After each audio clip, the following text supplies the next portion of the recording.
Well, I don't know if this is a familiar passage we're looking at today, but it's strange. I'll give it that much. At least for me. I don't know for you, but when we get to the end, I hope we don't see it as strange. But it's right at the beginning of Mark 13. Mark 13, we're going to be reading 1 to 8, and we'll take a look at it. Mark 13, 1 to 8.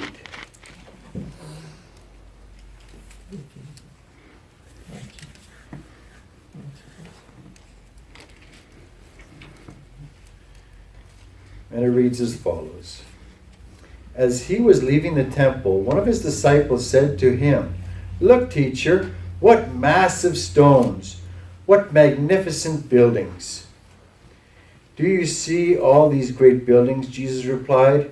"Not one stone here will be left on another. Every one will be thrown down." As Jesus was sitting on the Mount of Olives opposite the temple, Peter, James, John, and Andrew asked him privately, "Tell us, when will these things happen? And what will be the sign that they are all about to be fulfilled?" Jesus said to them, "Watch out that no one deceives you. Many will come in my name, claiming I am he, and will deceive many. When you hear of wars and rumors of wars, do not be alarmed. Such things must happen, but the end is still to come. Nations will rise against nations and kingdoms against kingdoms. There will be earthquakes in various places and famines. These are the beginnings of birth pains. You must be on your guard. These are the beginning of birth pains. May the Lord bless the reading of his word. I got so caught up and I just kept reading on. Well, you know, I've entitled this, How Will We Know? And I think hopefully we'll know by the time we finish preaching here.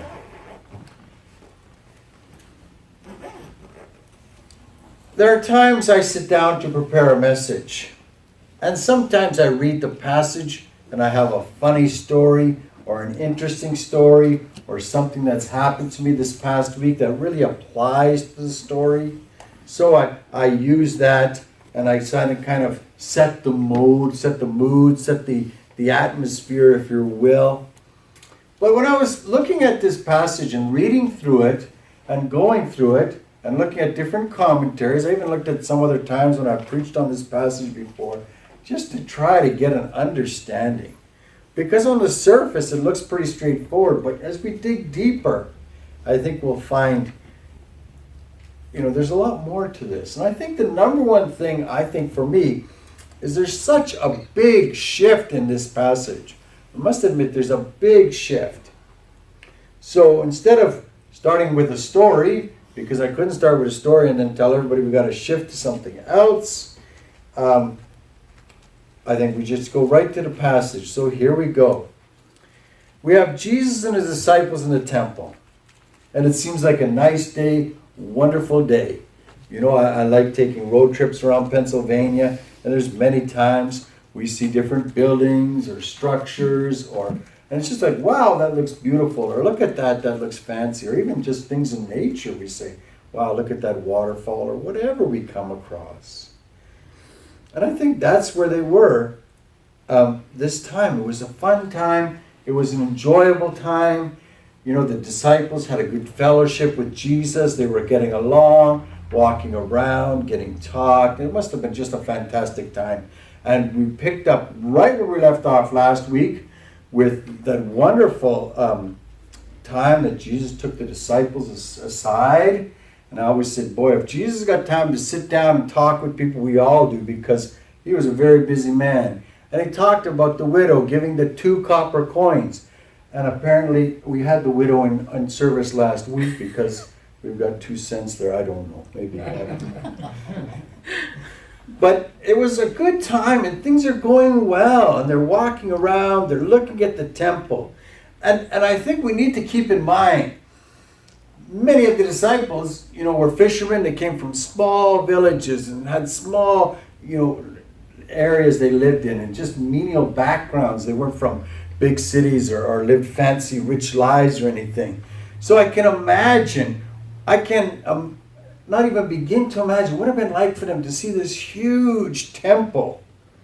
I grew up in a city that's got about 750,000 people in it.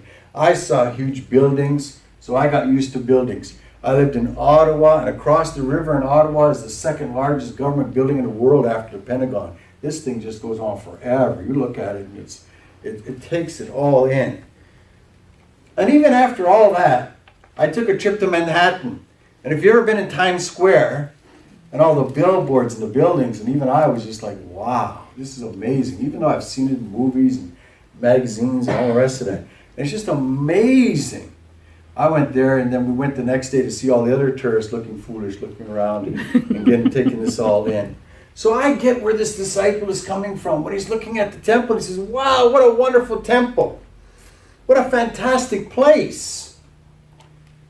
It's magnificent. And he says, look, teacher, what massive stones, what magnificent building. And it's like a wow factor. And then we get the reaction from Jesus. Now, I'm thinking there could have been so many different reactions that I think Jesus could have given. He could have come alongside the disciple and talk about the temple, the importance of the temple. Or he could have simply agreed with the disciple, yes, it's a beautiful temple. Yes, let's keep going. Especially given the mode that they were having a good time, good fellowship. Disciple didn't mean anything bad by it. He was just making an observation. Just like we make observations many, many times. That's a fancy car or a wonderful building or a wonderful new dress. And somebody will say, yes, that's fantastic, that's good. And we move on. And I thought that's where it would be. If you're reading this for the first time, you think, well, that's where it should end. It says, yes, it is, or yes, it's fantastic. But we get, I think, on the surface, and as I say, if you're reading it for the first time or looking at it the first time, a strange reaction from Jesus.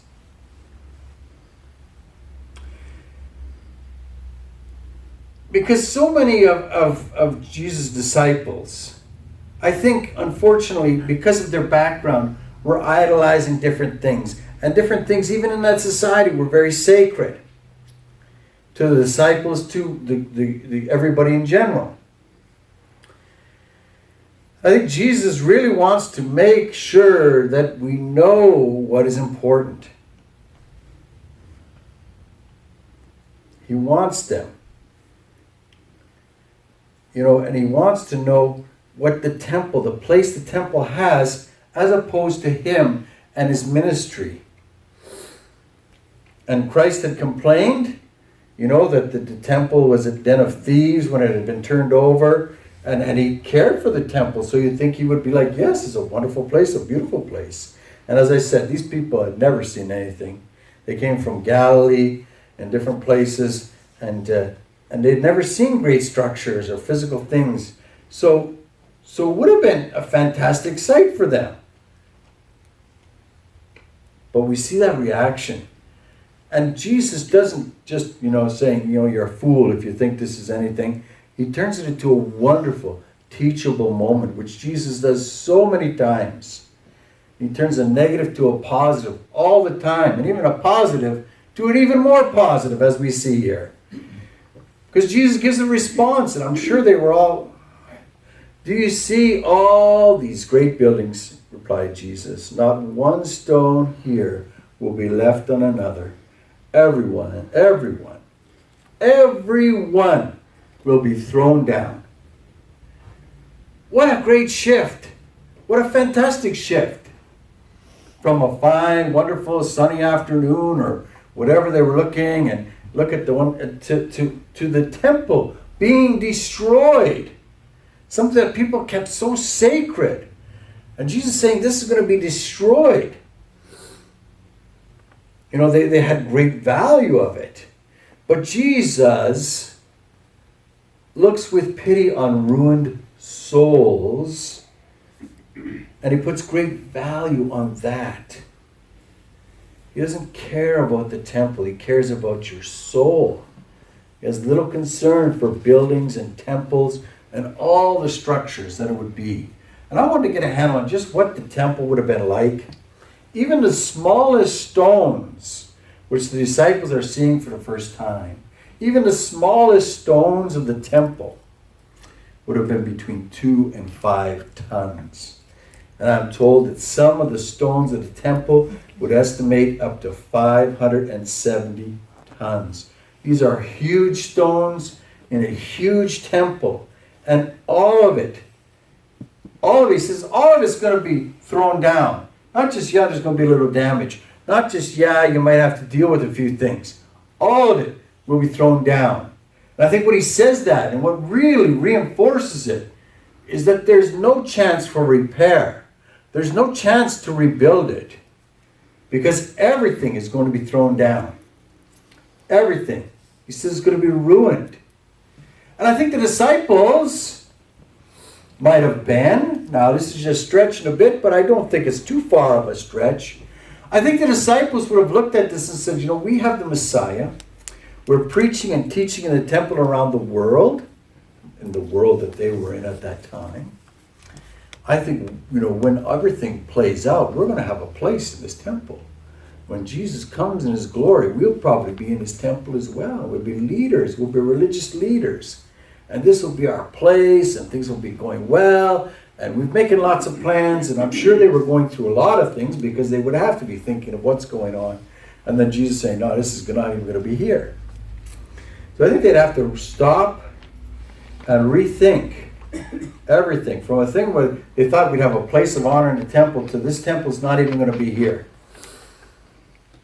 And then the next part is not so much what you hear, but what you don't hear. Because there's just silence. The disciples don't know what to say, don't know how to react. This is a temple, a huge thing. I've never seen anything moved. Years ago, my parents did bathroom renovation. And we had one of those big old claw tubs, that you see in the old buildings.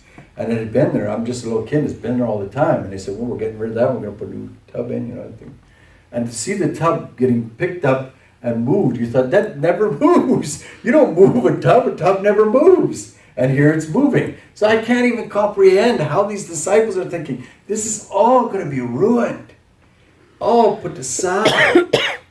So of course they would have been silent. They don't know what to say. They don't know what to think. Especially after it was just such an offhand comment.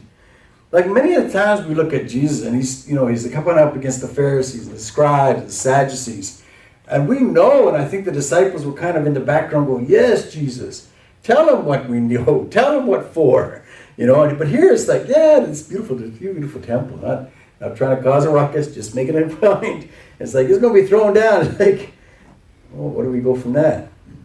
So what do they observe? Because it's a big statement. So they have nothing more to say. So they keep it in mind, and they're probably thinking over it as we do. We think about different things when we hear something or have to act on something. And they return to Bethany. And he's sitting on the Mount of Olives. And they're having another time. And here we have this wonderful time of just talking and filling up. And I think Jesus knew, I'm going to put out this statement, and then we're going to be able to teach. We're going to be able to grow. We're going to be able to understand what's going on. So they get the full idea about this temple and what's going to happen and how is it going to be destroyed. So we hear the account of the 4 disciples coming up to him and wondering, what's going to happen? How is this going to go on? What's happening? So they question him, and of course it's in private. So the 4 would have had the information, but the rest of the disciples are there, and they're being taught. This is kept from the multitude, and they say, tell us, when will these things happen? When?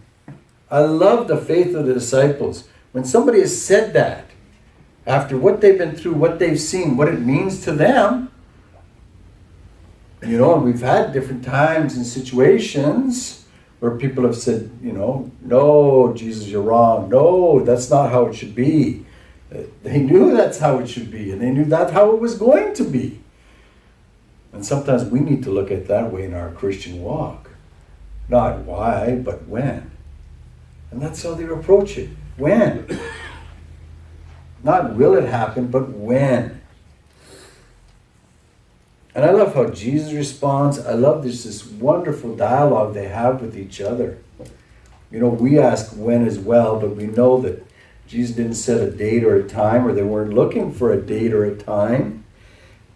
And that seems to be all I hear sometimes is people, predicting and making dates and times and when they're going to set the date. I once was going to preach on, I don't know if it was this passage or another passage. And it was predictions and people setting the date and when things were going to happen. And I thought, this must have happened back in the past, of different times, different things going on. I got to 33 different times when major church leaders were predicting the end times, and I gave up. I said, there's way too many. I just said, there's a lot of times people have set dates and said, on this date, that's it. On that date, and we see this every now and then coming up in a news cycle. This group has predicted that this is going to be the last day and all the rest of this. We want to know not when it will happen in the way of date, but just like what's going to happen. I think they're just grasping for information and wanted information. So they say, tell us, when will these things happen? And what will be the sign that they are all about to be fulfilled? So let's see some signs. And then Jesus explains to them, and he gives them a wonderful explanation and sets it up. And he wants to satisfy their curiosity enough so that they're not dwelling on it and they get so caught up in that. But he wants to give them what he can say, what he knows, and what they can grasp from it. Because, the Father has kept the end time secret. We don't know the date, we don't know the time. But to watch out for it, that's the very important thing. That's the thing we need to focus on. And he talks about not only the things coming, but everything around it. And how we should be, how they should be, and how we should be too. Because when we look at this, we say, yes, it was for the disciples. Yes, he was talking to the disciples. But so much of what he said, as in all what Jesus said, is important to us and can apply to us. Because it all affects us. And I think when we look at this, it's easy to start pointing fingers. Oh, those date setters. Oh, those people, those end times people that think it's going to end tomorrow afternoon. And then we see Christians in the way they act, given that Jesus is telling, be on guard, be ready, and they're not on guard and they're not ready. I think we get caught up in that us and them. But we're all together. This is all one world. And as Christians, there's nobody on earth that we should look at as inferior. There's nobody that we should look at as superior. We're all falling short of the glory of God. So when we look to prepare, we need to prepare as much as we can everyone else. And it all flows together. And we need to keep that in mind.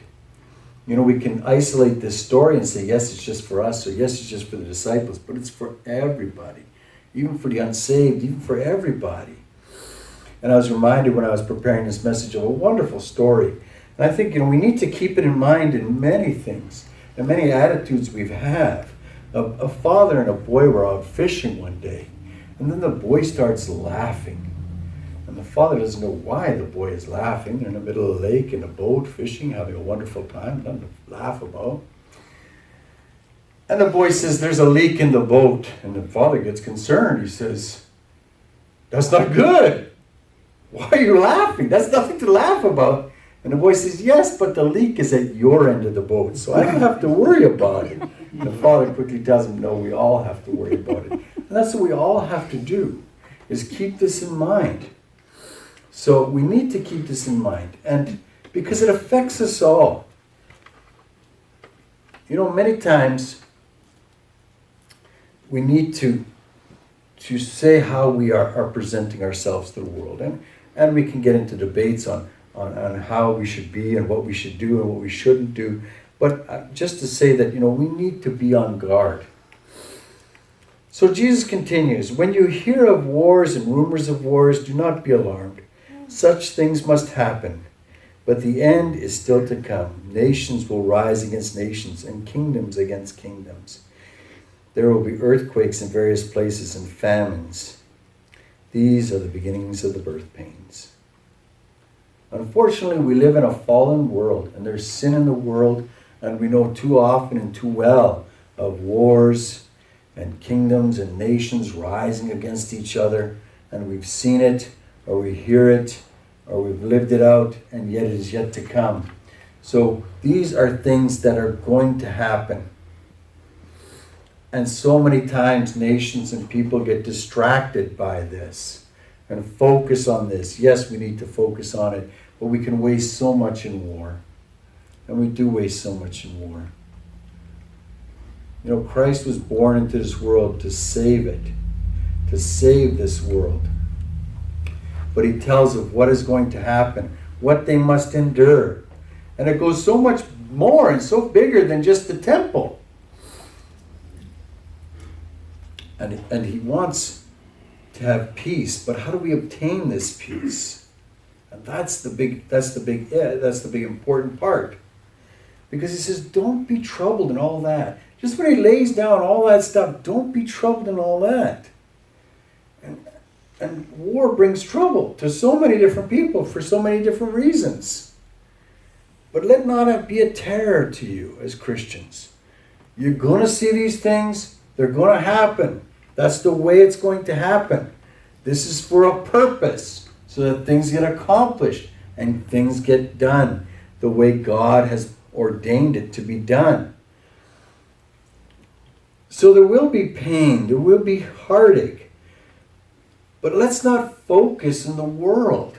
We can get too focused in the world. If we get dragged in by the good things of the world, which are not good, and then we start to want and we start to covet, then we get caught up in despising the bad things of the world and get caught up in fear and all the rest of that.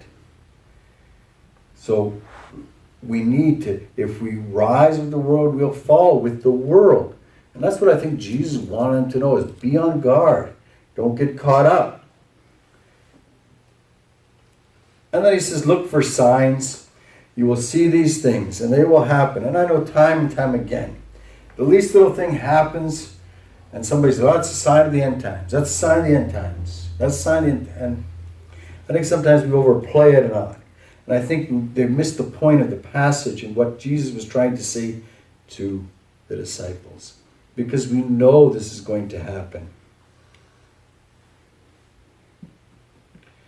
And let's not look at it as upon it as if God has done his worst. No, we must look at it as to be prepared and to look beyond the world as to what awaits us in eternity. You know, and he's talking about this is just the beginning. It's very sad and it's very scary what's going to transpire, as Jesus has predicted here. And there's no asterisk beside it. He's only certain people, only certain areas. No, this is what's going to happen. And it can get very overwhelming.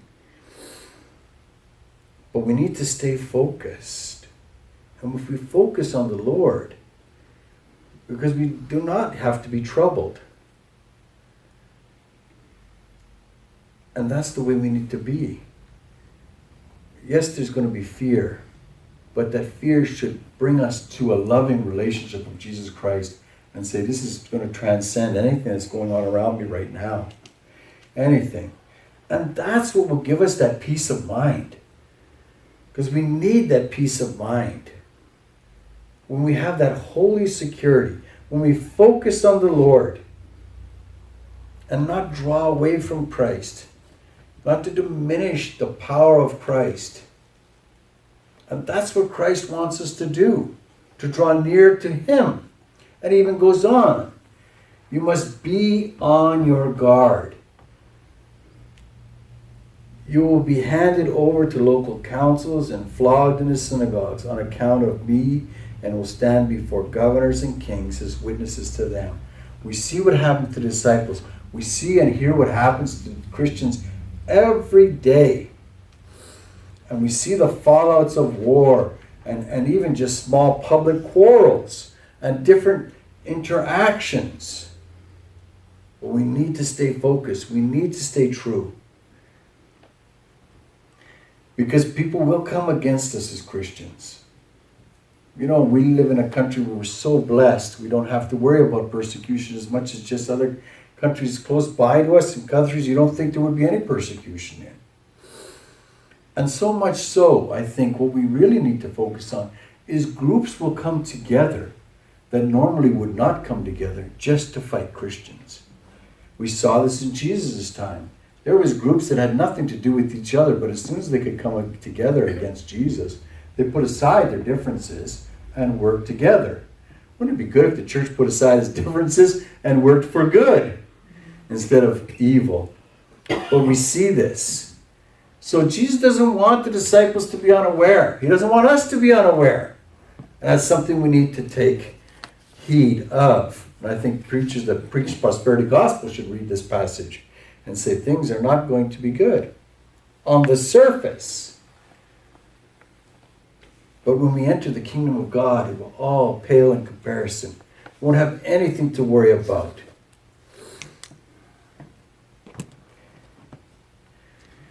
And we will have eyes upon us. We will have people watching us.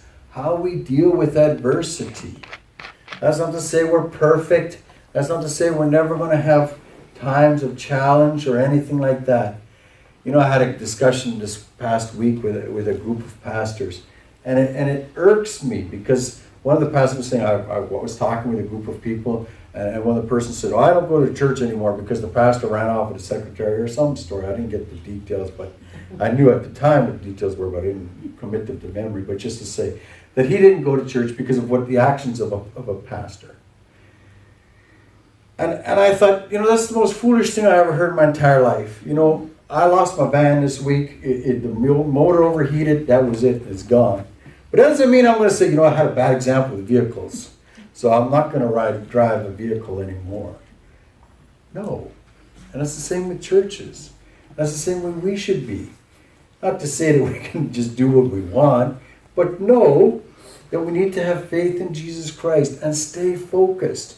It'll be so easy to get distracted, especially when things are going wrong around us, especially when we're being attacked by other people and organizations. And Jesus goes right into this. He doesn't want the disciples to be misunderstood or go along with any kind of misunderstanding. And he says, everyone will hate you because of me, but the one who stands firm to the end will be saved.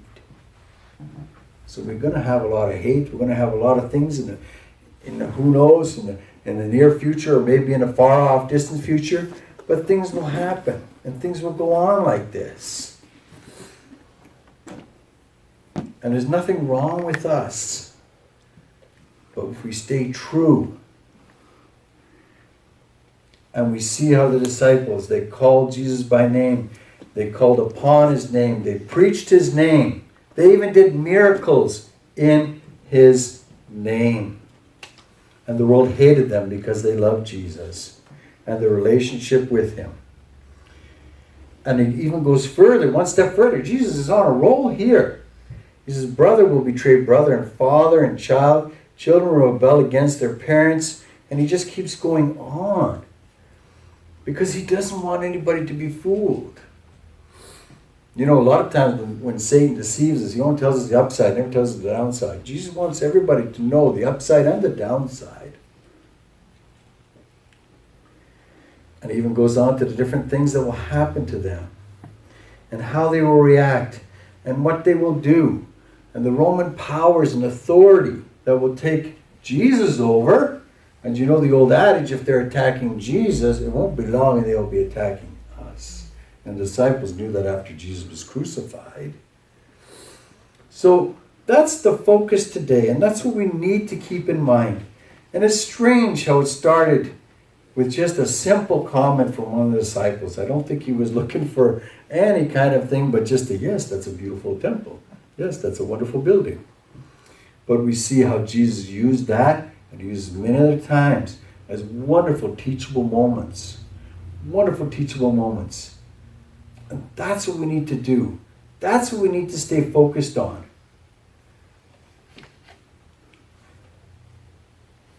So let us not lift up temples or lift up anything else, because we can get caught up in that. Like the children's story, we get caught up and it's never enough. But with Jesus, it is enough. No matter what's going to transpire, whether it be today, 100 years from now, we can have faith in Jesus Christ and He will deliver us. So let's get a look at the bigger picture and what it means to us and to all those who believe. That if we are on guard and stay true to the Lord and not deceived, and there will be many who will want to deceive us. We saw it in Jesus' time, we see it today, unfortunately. Some people try to deceive us with the same thing they're trying to deceive people with in Jesus' time and in Paul's time. But no matter what happens, let us not be fearful. Let us look to the Lord, because He is enough. And that's the wonderful message. So, it came from a teachable moment as a simple disciple observing the temple to a wonderful message that Jesus is enough. Yes, we're going to face different things in our lives. Yes, we're going to experience a lot of different things, but Jesus is enough. And I hope the disciples learned it that day, and I hope we see that today. It's not to say we're not going to have bad times, hard times, different things come our way. But in the grand scheme of things, Jesus is enough. And isn't that a fantastic thing? But you have to be enough to take that first step, to give your life to the Lord. And you have to do that. And if you have this wonderful, praise God, you can do that today if you haven't. And then if you've considered the waters of baptism, you can be baptized to show the world that I know that Jesus is enough.